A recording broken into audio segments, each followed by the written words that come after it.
কিছু কিছু মানুষের লেগে ব্যবসা করাটা যায়।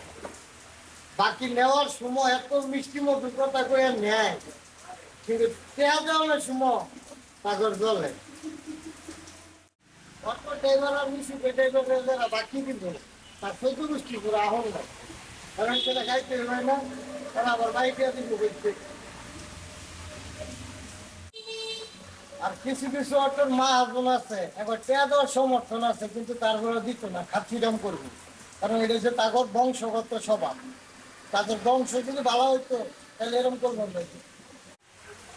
কিছু কিছু মানুষ আছে বাহির নিলে জায়গা বুঝলে মনে হয় যে এখন বাপদাদার কামাই, এখন বাপদাদায় কামাই করে ফিরে গেছে এলো, এরা খালি নিব।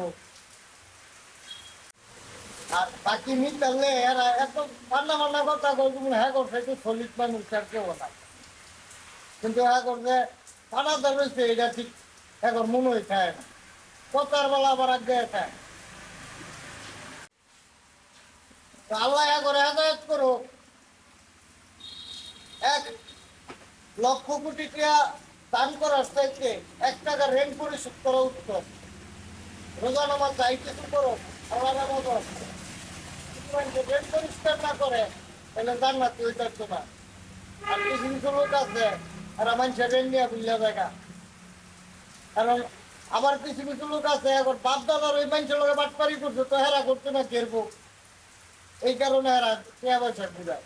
তো আমরা যারা বাইরে দেই আমগোর আহলে সাথে কেন এসব বিয়াল কুত্তার ছায় করে বাইরে দিলাম, তা মানুষ নাই তো বিয়াল কুত্তা। তো সবাই সাবধান থাকবেন, বিয়াল কুত্তা দেখতে বড় বাইরে দিবেন। ধন্যবাদ সকলকে।